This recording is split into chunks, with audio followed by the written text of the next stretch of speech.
दोस्तों, जो मैंने आपको आज से 1-1.5 महीने पहले बोला था एग्जैक्टली वही हुआ। मैंने आपसे कहा था ना कि भाई ये एक ऐसी गवर्नमेंट जॉब अपॉर्चुनिटी है जिसमें कंपटीशन बहुत ही कम रहता है, कम क्या ना के बराबर रहता है, जिसकी वजह से सिलेक्शन के बहुत ज्यादा चांसेस हैं। तो ये अपॉर्चुनिटी किसी भी हालत में मिस नहीं होनी चाहिए और अब ऐसा ही होता दिख रहा है। देखिए दोस्तों, इस वैकेंसी के लिए ऑनलाइन फॉर्म 22 मार्च 2024 से स्टार्ट होती है। फॉर्म की लास्ट डेट 30 अप्रैल 2024 रखी जाती है, यानी कि फॉर्म अप्लाई करने के लिए पहले ही आपको 1 महीने से ज्यादा का टाइम दिया जाता है। लेकिन अब फाइनली 30 अप्रैल को इस फॉर्म की डेट को एक्सटेंड कर दिया गया, 7-8 दिन आगे बढ़ा दिया गया है। कारण क्योंकि less number of application form, इस वैकेंसी के लिए बहुत ही कम फॉर्म अप्लाई हुए हैं, जिसकी वजह से कंपटीशन बहुत ही नीचे रह चुका है और इसी वजह से फॉर्म की लास्ट डेट को एक्सटेंड किया गया। देखिए दोस्तों, ये तो वही बात हो गई, मुझे छोड़कर जो तुम जाओगे बड़ा पछताओगे। ये मैं नहीं कह रहा हूं, ये चीख के ये अपॉर्चुनिटी कह रही है कि भाई अगर ये गवर्नमेंट जॉब अपॉर्चुनिटी मिस हो गई ना तो रियली में आप रिग्रेट फील करोगे, आप पछताओगे। बहुत ही ग्रैंड अपॉर्चुनिटी निकली है इस हैवी कंपटीशन में, बहुत ही यूनिक, बहुत ही बेहतरीन सी अपॉर्चुनिटी है मेरे हिसाब से तो। और हां दोस्तों, इस बार इस वैकेंसी के लिए इतने कम फॉर्म अप्लाई होने का सबसे बड़ा रीजन यह भी है कि भाई इस वैकेंसी की एकदम सिमिलर वैकेंसी इसके पैरेलल चल रही है। जी हां दोस्तों, मैं बात कर रहा हूं SSC CHSL junior secretary assistant, जो कि बिल्कुल इस वैकेंसी के एकदम सिमिलर है। पोस्ट बिल्कुल सेम है, पे बिल्कुल सेम है, एलिजिबिलिटी क्राइटेरिया बिल्कुल सेम है, सैलरी वगैरह आपको बिल्कुल सेम देखने को मिलती है। लेकिन यह है कि यह अपॉर्चुनिटी आपकी हर साल आती है, जिसकी वजह से ज्यादा कैंडिडेट इस वैकेंसी के पीछे भागते हैं हमेशा से ही। तो ये जबरदस्त क्लैश हो रहा है इस वैकेंसी के साथ, इसीलिए इतने कम फॉर्म अप्लाई हुए हैं। पिछली बार तो 1 लाख फॉर्म अप्लाई हो भी गए थे, लेकिन इस बार तो आधे भी फॉर्म अप्लाई होना मुश्किल हो चुका है। नंबर आपको बताने वाला हूं कि भाई अभी तक टोटल कितने फॉर्म अप्लाई हुए हैं अप्रोक्सीमेटली।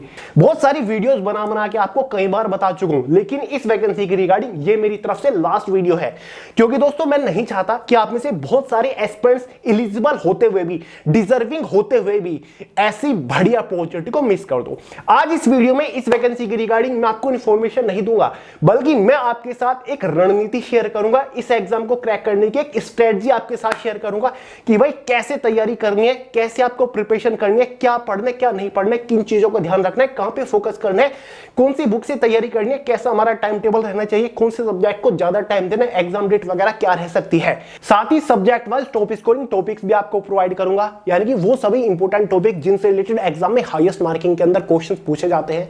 ये सारी चीजें इस वीडियो में आपके साथ डिस्कस करूंगा। तो चलिए दोस्तों, अगर आपने फॉर्म अप्लाई कर दिया है या फिर आप करने की सोच रहे हो, ये वीडियो स्पेशल आपके लिए ही है।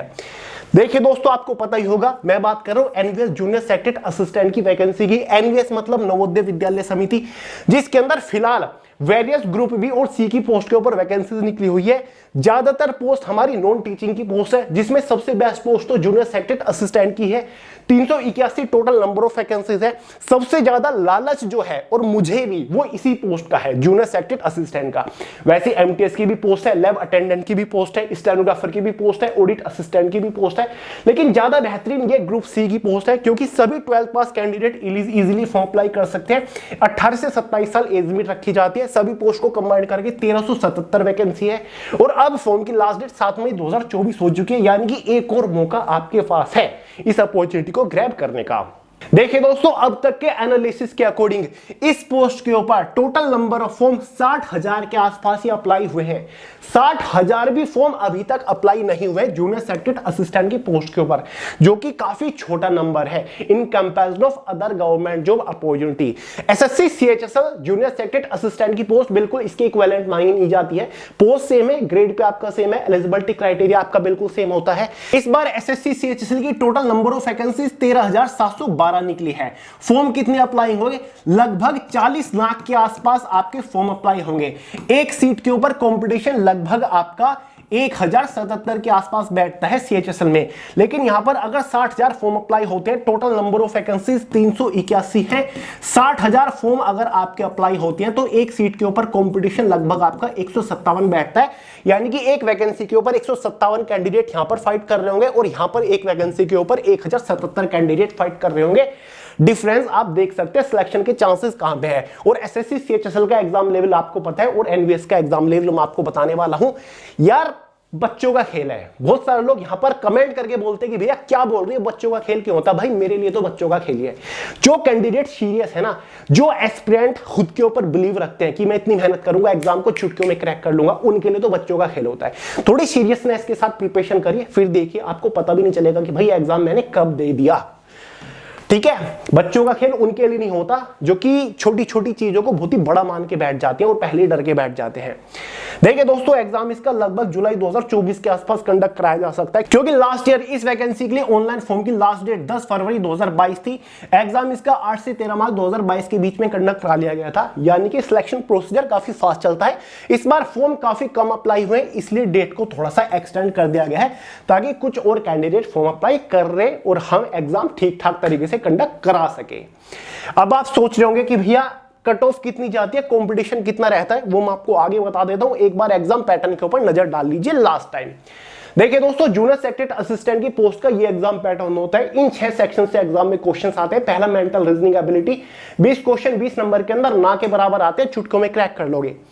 क्वांटिटेटिव एप्टीट्यूड 20 क्वेश्चन आते हैं 20 नंबर के अंदर, बिल्कुल बेसिक अगर आप पढ़ के जाओगे तो भाई ये 20 क्वेश्चन आपके पक्के हैं, कोई एक भी नंबर नहीं कटेगा, बहुत ही इजी होता है।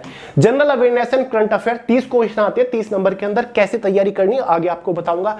लैंग्वेज कॉम्पिटेंसी से जनरल इंग्लिश और हिंदी से 15-15 क्वेश्चन आते हैं आपके 30 नंबर के अंदर। साथ ही basic knowledge of computer operation से 30 क्वेश्चन आते हैं 30 नंबर के अंदर।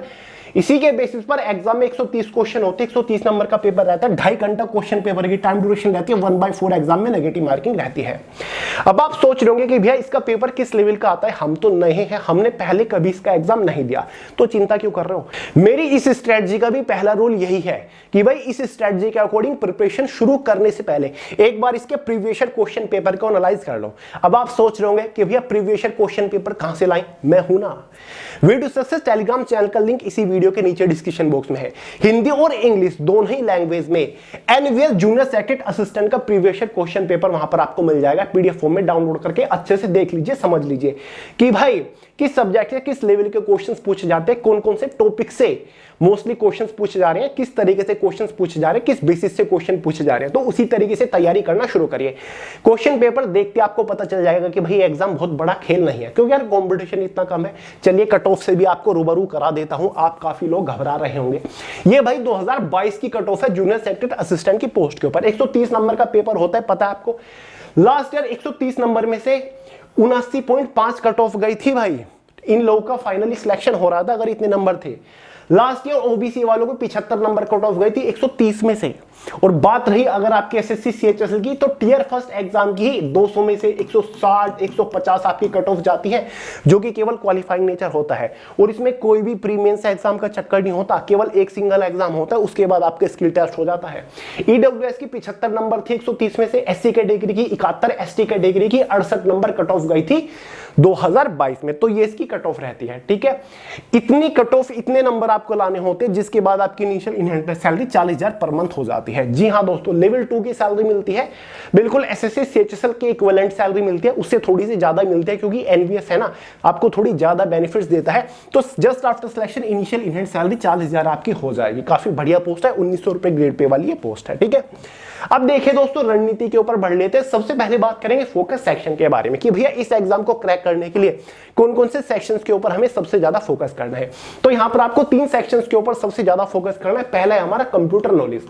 देखिए दोस्तों, 30 क्वेश्चंस आएंगे और अगर आप इसके ऊपर थोड़ा ज्यादा फोकस कर लेते हो ना, तो ये 30 नंबर आपके कहीं नहीं गए, ये 30 नंबर आपकी पॉकेट में है।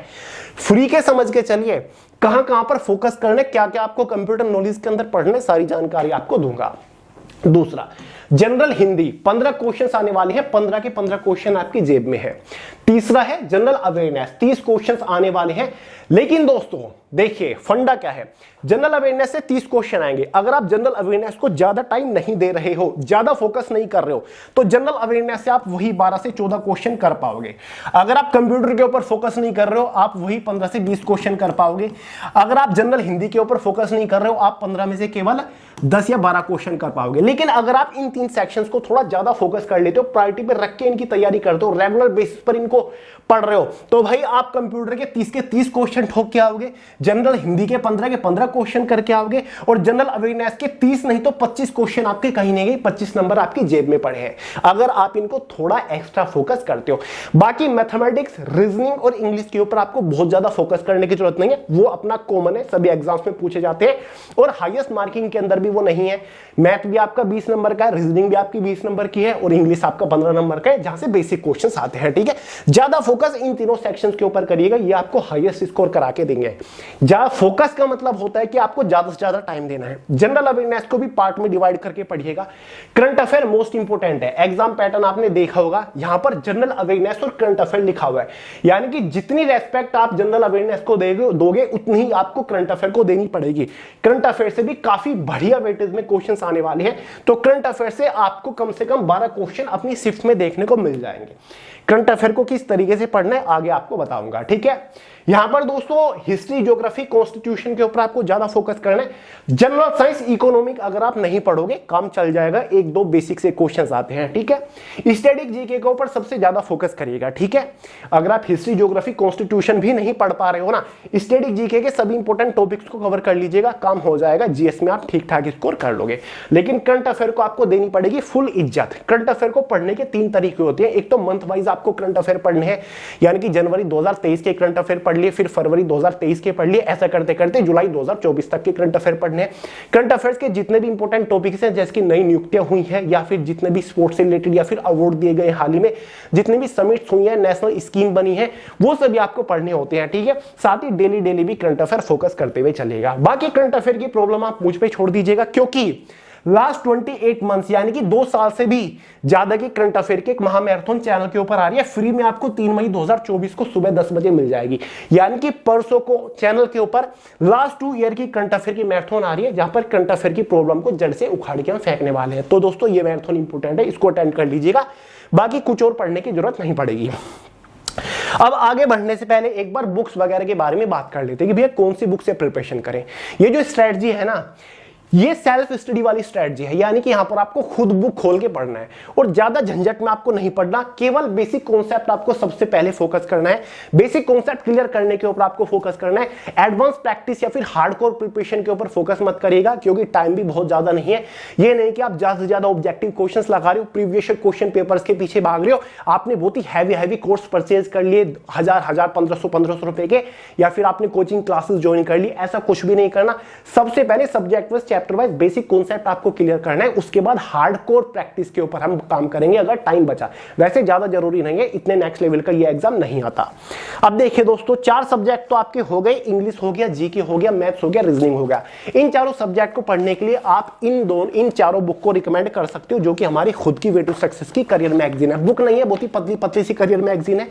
बहुत ही कम टाइम में चारों सब्जेक्ट का सिलेबस आप कवर कर चुके होंगे। खास बात यह है कि बाइलिंगुअल है। इन करियर मैगजीन के अंदर बहुत ही सिलेक्टेड एग्जाम ओरिएंटेड क्वेश्चन दे रखे हैं, जो कि प्रीवियस ईयर एग्जाम में सबसे ज्यादा बार पूछे जा चुके हैं। हर एक क्वेश्चन का डिटेल सॉल्यूशन आपको मिल जाएगा। इंग्लिश का अगर आपको थ्योरेटिकल पोर्शन पढ़ना है तो थ्योरेटिकल भी मिल जाएगा, और सबसे ज्यादा बार पूछे जा चुके ऑब्जेक्टिव क्वेश्चंस भी चैप्टर वाइज मिल जाएंगे।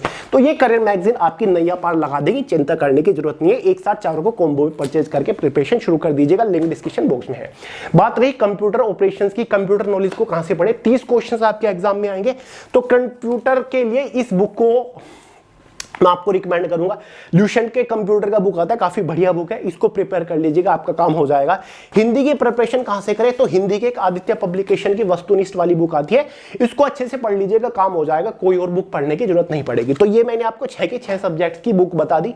सभी बुक्स ऑनलाइन भी अवेलेबल है, लिंक डिस्क्रिप्शन बॉक्स में, ऑनलाइन परचेज करके घर पर अवेलेबल करा दीजिए और पढ़ना शुरू कर दीजिए।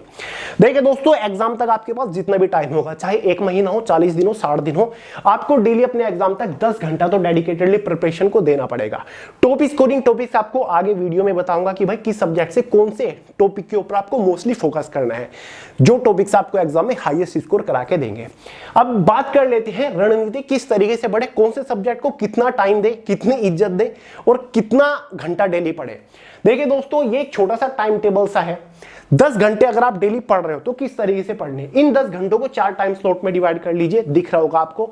एक हमारा 3 घंटे का हो गया, दूसरा भी 3 घंटे का, तीसरा 2 घंटे का और फिर 2 घंटे का, ठीक है। 10 घंटे हमारे डिवाइड हो गए। देखिए दोस्तों, इस छोटे से टाइम टेबल का फायदा ये रहेगा कि यहां पर आप एकदम डिसिप्लिन तरीके से प्रिपरेशन कर पाओगे, सिलेबस को बहुत ही बैलेंस तरीके से आप कवर कर पाओगे टाइम रहते। ठीक है, सबसे पहले आपने डिसाइड किया कि आज मैं कंप्यूटर नॉलेज पढ़ूंगा, ठीक है। कंप्यूटर नॉलेज को डेली आपको 3 घंटा पढ़ना है। उसके बाद दूसरे टाइम स्लॉट में 3 घंटा आपको जनरल अवेयरनेस को पढ़ना है। एक चीज का ध्यान रखिएगा, जब तक आपका एग्जाम होता है डेली आपको पहले टाइम स्लॉट में 3 घंटा कंप्यूटर नॉलेज को देना है। ये नहीं कि आपने पहले दिन कंप्यूटर नॉलेज पढ़ा, उसके अगले दिन यहां पर आप हिंदी या फिर इंग्लिश या फिर मैथ्स को पढ़ रहे हो। डेली के डेली आपके ये 3 घंटे कंप्यूटर नॉलेज को डेडिकेट हो जाने चाहिए, क्योंकि 30 नंबर आ रहे हैं तो आपको इसके ऊपर ज्यादा मेहनत करनी है। इसलिए मैंने फोकस सेक्शन में बताया था कि भाई ज्यादा इज्जत आपको देनी पड़ेगी। दूसरे टाइम स्लॉट में 1-1.5 घंटे का गैप लेके आप जनरल अवेयरनेस पढ़ रहे हो। 3 घंटे आप जनरल अवेयरनेस को पढ़ने वाले हो। जनरल अवेयरनेस 2 तरीके से पढ़नी है, इसको 2 पार्ट में डिवाइड कर लीजिए 3 घंटे को। पहला घंटा जो हमारा हो गया डेली करंट अफेयर्स को आपको देना है। डेली 1 घंटा करंट अफेयर आपको पढ़ना है, ठीक है। उसके 10-15 मिनट गैप देने के बाद 2 घंटा आपको जनरल नॉलेज के ऊपर फोकस करना है। उसमें चाहे आप हिस्ट्री पढ़ो, पॉलिटी पढ़ो, इकोनॉमिक, जनरल साइंस, स्ट्रेटेजी के कुछ भी पढ़ो, लेकिन पहले 3 घंटे में से 1 घंटा डेली करंट अफेयर पढ़िए, प्रीवियस मंथ्स के करंट अफेयर पढ़िए। करंट अफेयर का कोई एक टॉपिक कवर करते हुए चलिए, या फिर करंट अफेयर की कोई मैगजीन या फिर मैराथन क्लासेस से आप कैसे भी करके पढ़िए, लेकिन आपको इस तरीके से पढ़ना है। डेली के डेली करना है। डेली ये 3 घंटे आपके जनरल अवेयरनेस को डेडिकेट हो गए। आपको ये टाइम स्लॉट नहीं चेंज करना। जनरल अवेयरनेस की जगह आपको अपने एग्जाम तक कोई सब्जेक्ट यहां पर स्विच नहीं करना, और कंप्यूटर भी आपको डेली पढ़ना है। ये 2 तो बिल्कुल फिक्स हो गए, ठीक है। इसके बाद थोड़ा गैप देके आप दूसरे तीसरे टाइम स्लॉट में घुसोगे, जहां पर आप मैथ या रीजनिंग पढ़ोगे। 20-20 क्वेश्चन आएंगे, मैथ्स पढ़ लीजिए, रीजनिंग पढ़ लीजिए। अगर आपको लगता है कि रीजनिंग में मैं ठीक ठाक हूं तो यार रीजनिंग को छोड़िए, अपना रिवीजन के टाइम पर देख लेंगे, मैथ्स के ऊपर फोकस करिए। लगता है कि मैथ्स मेरा ठीक है तो मैथ्स को छोड़ दीजिए, रीजनिंग के ऊपर फोकस करिए। यहां पर आप दोनों सब्जेक्ट को स्विच कर सकते हो। मैथ्स को पढ़ा, एक चैप्टर खत्म हो गया, चाहे उसमें 1 दिन लगा, 2 दिन लगा, जब आपने मैथ्स का एक चैप्टर खत्म कर लिया पढ़ के, उसके बाद रीजनिंग को पढ़िए, एक चैप्टर खत्म हो जाए फिर मैथ्स को ले आइए, ठीक है। डेली अगर 2 घंटा आप रीजनिंग या फिर मैथ्स को दे रहे इनफ है, क्योंकि 15-20 ही तो क्वेश्चन आ रहे हैं और इजी क्वेश्चन होते हैं, बेसिक क्वेश्चन होते हैं। फिर से बता रहा हूं, हार्डकोर प्रिपरेशन के ऊपर शिफ्ट नहीं होना, बेसिक कॉन्सेप्ट क्लियर करना, यानी कि खुद बुक खोलोगे, खुद एग्जांपल देखोगे, थ्योरेटिकल पढ़ोगे, डेफिनेशन से सीखोगे, फॉर्मूले नोट करोगे, फॉर्मूले समझोगे, फॉर्मूले याद करोगे, लॉजिक्स देखोगे। क्वेश्चन सोल्व नहीं हो रहा तो उसका सॉल्यूशन देके खुद सोल्व करने की कोशिश करिएगा। अगर फिर भी कॉम्प्लिकेशंस आ रही है, फिर भी कुछ समझ नहीं आ रहा, तो उस पर्टिकुलर टॉपिक को यूट्यूब के ऊपर सर्च करोगे, एक सिलेक्टेड लेक्चर आप देख लोगे। रेगुलर क्लासेस के पीछे मत भागिएगा। कोई मैराथन देख लीजिएगा 2-3 घंटे में जो कि खत्म हो जाए, ठीक है, लेकिन रेगुलर क्लासेस नहीं लेनी कि 4-4, 5-5 घंटे लगातार क्लासेस ले रहे हो और अपनी सेल्फ स्टडी के ऊपर फोकस कर ही नहीं रहे हो, ठीक है। तो पहले बेसिक कॉन्सेप्ट क्लियर करिए। ये भी नहीं करना कि भाई ज्यादा से ज्यादा ऑब्जेक्टिव क्वेश्चंस के पीछे भाग रहे हो, प्रीवियस ईयर क्वेश्चंस के पीछे भाग रहे हो, या फिर ज्यादा से ज्यादा मॉक लगाने के पीछे भाग रहे हो। मॉक वगैरह लगाने की इस एग्जाम के लिए बिल्कुल भी जरूरत नहीं है। 130 क्वेश्चन 2.5 घंटे के अंदर सोल्व कर लोगे, कोई बड़ी बात नहीं है। उसके बाद चौथा टाइम स्लॉट आ रहा है, इसको आप नाइट में रख सकते हैं। यहां पर भी 2 घंटे आपके पास होते हैं।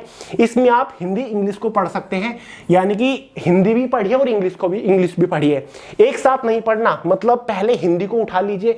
हिंदी का जब एक चैप्टर खत्म हो जाए, मान के चलिए संधि विच्छेद आप पढ़ रहे हो, उसको पढ़ते पढ़ते 2 दिन हो गया, कोई बात नहीं, लगातार पढ़ते रहिए। संधि विच्छेद एक चैप्टर खत्म होते ही 2 दिन बाद फिर इंग्लिश को ले आइए। इंग्लिश में मान के चलिए आप नाउन पढ़ रहे हैं, उसको खत्म करते करते 1-2 दिन हो गया, जब पूरा चैप्टर पढ़ के आप कवर कर लो, उसके बाद फिर आप हिंदी यहां पर ले आइए। ऐसे आपको स्विच करना है। डेली स्विच मत करिए कि भाई हिंदी आप पढ़ रहे हो, एक चैप्टर खत्म हुआ नहीं, छोड़ के अगले दिन इंग्लिश पढ़ने लग गए।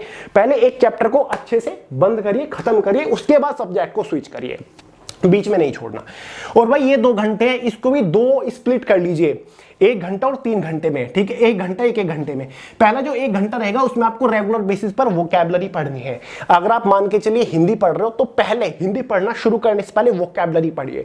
कई टाइप की वोकैबुलरी होती है, जैसे कि अनेकार्थी शब्द हो गए, पर्यायवाची शब्द हो गए हिंदी में, साथ ही शब्द विलोम हो गए, ठीक है। कई सारी वाक्यांश के लिए एक शब्द हो गए, कई सारे होते हैं। ऐसे इंग्लिश में 1 word substitution, antonym, synonym, idiom phrase, spelling checks, ये आपको पढ़ने होता है ना। तो पहले 1 घंटा लिख लिख के वोकैबुलरी के ऊपर काम करिए। अगर आप डेली 10-10 भी वोकैबुलरी पढ़ रहे हो ना लिख लिख के, तो भी बात बन जाएगी। पहले दिन वाली वोकैबुलरी को रिवाइज करते हुए चलिए। उसके बाद 1 घंटे में आपको थ्योरेटिकल पढ़ना है। बाकी की जो हमारी चैप्टर है, जैसे कि समास हो गया, संधि विच्छेद हो गया, अलंकार वगैरह जो भी है, ठीक है, रस बस ये सब आपको पढ़ने हैं। ठीक है, तो इस तरीके से आपको डिवाइड करते हुए चलना और इसी बीच आपको नोट्स वगैरह मेंटेन करते हुए चलना है। मैथ्स पढ़ रहे हो, कंप्यूटर पढ़ रहे हो, जीएस पढ़ रहे हो, तो अपने अलग अलग chapter wise subject wise notes maintain करते हुए चलिए, ताकि आप पूरे सिलेबस को अपने एग्जाम से 1 घंटा पहले भी रिवाइज कर सको। क्योंकि नोट्स आप उन्हीं चीज के बनाते हो जो कॉम्प्लिकेटेड होता है, जो कंफ्यूजिंग होता है, उन्हीं चीज को आप नोट करते हो अक्सर। और वीकली रिवीजन का एक सेशन रखिएगा और डेली भी आपको रिवीजन करते हुए चलना है। सोने से पहले जो आपने दिन भर पढ़ा उसको एक हल्का सा रिवाइज मार लीजिए और अगले दिन जब आप कंप्यूटर पढ़ने बैठोगे, जो आपने पहले दिन पढ़ा था 10-15 मिनट उसको रिवाइज करिए। जनरल अवेयरनेस पढ़ने बैठोगे, जो आपने पहले दिन पढ़ा 10-15 मिनट उसको रिवाइज करिएगा।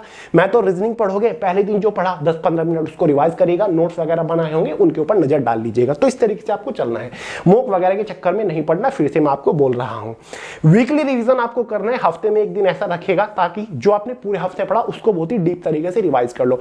वीक में रिवाइज करना, कुछ भी नया आपको पढ़ने की कोशिश नहीं करनी। बिंदास मजे लीजिए, चाहे 2 घंटे लगे, 3 घंटे लगे या फिर 6 घंटे लगे रिवीजन में, जितना भी टाइम लगता है रिवीजन बहुत ही गहराई के साथ होना चाहिए। हर हफ्ते रिवीजन करिए, बाकी वीक में एक दिन अपना खाली रहिए, ज्यादा नया पढ़ने की जरूरत नहीं है। ठीक है, तो चलिए अब फाइनली बात कर लेते हैं subject wise top scoring topics के बारे में, यानी कि वो सभी subject wise most important topics आपको बताऊंगा जिनसे रिलेटेड एग्जाम में हाईएस्ट मार्किंग के अंदर क्वेश्चन पूछे जाते हैं। इसके टॉपिक और सीएचएसएल के टॉपिक्स में बहुत ज्यादा डिफरेंस नहीं है, ध्यान से देखें। तो चलिए दोस्तों, सबसे पहले जनरल अवेयरनेस सब्जेक्ट के टॉप स्कोरिंग टॉपिक से ही शुरुआत करते हैं। यहीं पर आपको करंट अफेयर के भी टॉप स्कोरिंग टॉपिक्स अलग से बताऊंगा। वैसे मैंने एसएससी सीएचएसएल के एग्जाम से यहां पर रेफरेंस लिया है और एनवीएस जूनियर सेक्रेटरी असिस्टेंट के प्रीवियस ईयर एग्जाम से। बस एनवीएस जूनियर सेक्रेटरी असिस्टेंट के एग्जाम में थोड़ी सी चीजें कम है, इजी है सीएचएसएल के मुकाबले। देखिए, बस वेटेज में बहुत ज्यादा डिफरेंस होता है। यहां पर वॉइस ऑफ इंडिया पढ़िएगा, ठीक है। बुक्स और ऑथर आपके एग्जाम में क्वेश्चंस बनते हैं। कंट्रीज कैपिटल करेंसी से क्वेश्चंस बनते हैं। इंपोर्टेंट आर्टिकल, अनुच्छेद, मोन्यूमेंट और temple, folk dance, festival, headquarter location, emperor of dynasty, amendment, river और लेक, इंडस वैली सिविलाइजेशन से क्वेश्चंस बनेंगे। ये टॉपिक्स हैं जो कि आपको जरूर प्रिपेयर करनी। इसी वजह से मैंने आपको सिलेबस यहां पर नहीं बताया कि भाई ये टॉपिक्स प्रिपेयर कर लीजिएगा, आपका काम हो जाएगा। नेशनल मूवमेंट्स यानी कि भारतीय राष्ट्रीय आंदोलन, historical events with date, historical battles जो युद्ध हुए, 2011 की जनगणना से क्वेश्चन बनते हैं। First in India chemical names, ये हमारे जनरल साइंस की टॉपिक है जो कि बहुत ज्यादा इंपॉर्टेंट भी नहीं है, लेकिन अगर आप पढ़ लेते हो 1-2 जो क्वेश्चन बनेगा वो हो जाएगा। ऐसा units of pH value, vitamin of disease, motion, mirror, focus, ये चारों सब्जेक्ट सीएचएसएल एग्जाम के लिए बहुत ज्यादा इंपॉर्टेंट होते हैं, लेकिन इस एग्जाम के लिए ज्यादा इंपॉर्टेंट नहीं है। अगर आप ऊपर की चीजें कवर कर लेते हो तो बात बन जाएगी। ऐसे डायनेस्टी, एम्परर, कैपिटल, साथ ही preamble of to the constitution में भी ज्यादा गहराई से पढ़ने की जरूरत नहीं है। जो प्रस्तावना है अगर आप वो भी कवर कर लेते हो काम हो जाएगा। Schedule to the constitution, dam और मोन्यूमेंट्स, माउंटेन रेंज, साथ ही नेशनल पार्क और सोलर सिस्टम जो कि ज्योग्राफी का शोरमंडल है ना, ये इंपॉर्टेंट है। करंट अफेयर में वही आपका स्पोर्ट्स को कवर करेगा, क्योंकि हर एक शिफ्ट में आपके लगभग 12 क्वेश्चंस बन ही जाएंगे। नेशनल और स्टेट लेवल की जो स्कीम्स हैं, अवार्ड्स जितने भी हैं, साथ ही अपॉइंटमेंट्स, नई नियुक्तियां, बुक और ऑथर है। साथ ही दोस्तों इंपॉर्टेंट डेट्स पढ़िएगा, इंटरनेशनल समिट्स जो है, सम्मेलन हुए हैं। बजट 2000 ना, बजट से ज्यादा क्वेश्चन नहीं बनते इसमें। इंडेक्स 2023-24, साथ ही मिलिट्री एक्सरसाइज, कैबिनेट मिनिस्टर से एग्जाम में क्वेश्चंस बन सकते हैं। ठीक है, ये करंट अफेयर्स के टॉपिक हो गए। बाकी रीजनिंग एबिलिटी में लगभग आपको ये सारा कुछ पढ़ना पड़ेगा, जैसे कि एनालॉजी, नंबर सीरीज, साथ ही alphabetical series, direction sense, statement, conclusion, coding, decoding, calendar, embedded figure classification, syllogism, mathematical operation, BODMAS जिसको बोलते हैं, ब्लेंडेशन, mirror image, series, dice, pattern, puzzle, venn diagram, paper folding and cutting, figure computation, साथ ही graph, pie chart. English में वही आपका word substitution, antonym, synonym, idiom, phrase, spelling checks, voices, narration से कभी कभी क्वेश्चन बन जाते हैं, वरना ज्यादा नहीं बनते। स्पोर्टिंग एरर, कॉम्प्रिहेंशन, पैसेज से हर एक सीट में कम से कम 4 क्वेश्चन बनेंगे। क्लोज टेस्ट से क्वेश्चन नहीं बनते, पैसेज से ही बनते हैं। Sentence improvement, fill in the blank, sentence rearrange और स्पोर्टिंग एरर से आपके एग्जाम में क्वेश्चंस बनते हैं। ठीक है, तो भाई ये एनवीएस जीएसए का इंग्लिश का सिलेबस है। बाकी जैसे कि मैंने आपको बताया, ये सीएचएसएल के रेफरेंस से मैंने आपको बताया था। तो भाई इस एग्जाम में एडवांस मैथ से आपको क्वेश्चन नहीं देखने को मिलेगा, मतलब ट्रिग्नोमेट्रिक, ज्योमेट्री और अलजेब्रा से क्वेश्चन नहीं बनेगा।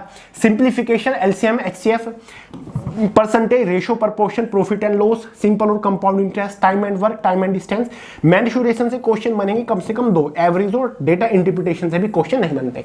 ये मैथमेटिक्स के आपके सिंपल से टॉपिक है, बेसिक कॉन्सेप्ट क्लियर कर लीजिएगा, काम हो जाएगा। अब बात करते हैं हिंदी और कंप्यूटर नॉलेज के बारे में। ठीक है, ये देखिए समझ आ रहा है क्या?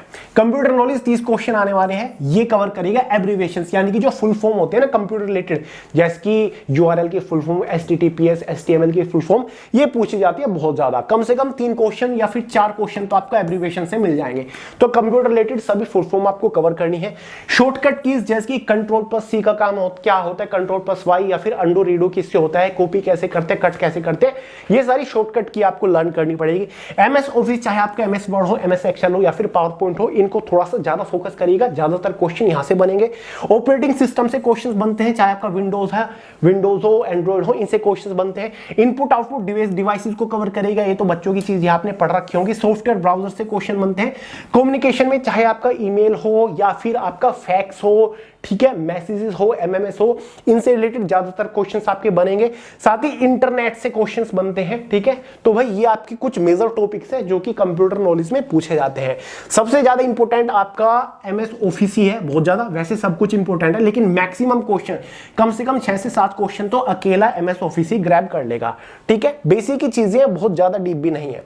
हिंदी देखिए 15 क्वेश्चन आने वाले हैं। अनेकार्थी शब्द है, विलोम शब्द, पर्यायवाची, मुहावरे एवं लोकोक्तियां, वर्तनी, शब्द वर्तनी, संधि विच्छेद, समास, तत्सम, तद्भव, रिक्त स्थान और गद्यांश मोस्ट इंपोर्टेंट है। कम से कम 4 से 5 क्वेश्चन गद्यांश ही कवर करेगा। ये आपके हिंदी के टॉपिक है, ठीक है। तो भाई इसलिए मैंने आपको सिलेबस नहीं बताया क्योंकि मैंने सोचा कि टॉप स्कोरिंग टॉपिक ही अब अगर आप कवर कर लेते हो वही बहुत बड़ी बात है। क्वेश्चन ज्यादा बाहर नहीं जाएंगे, मैक्सिमम क्वेश्चन रिपीटेडली इन्हीं टॉपिक से पूछे जाते हैं प्रीवियस ईयर में, मैंने देखा है, ठीक है। तो दोस्तों ये थे टॉप स्कोरिंग टॉपिक्स। उम्मीद करता हूं आपने नोट डाउन कर लिया होगा और आप इनको प्रिपेयर करते हुए चलेंगे। फिर से बता रहा हूं भाई, एनवीएस जेएसए की पोस्ट के लिए फॉर्म अप्लाई कर दीजिएगा। फॉर्म काफी कम अप्लाई हुए हैं, सिलेक्शन के चांसेस काफी ज्यादा है, ठीक है।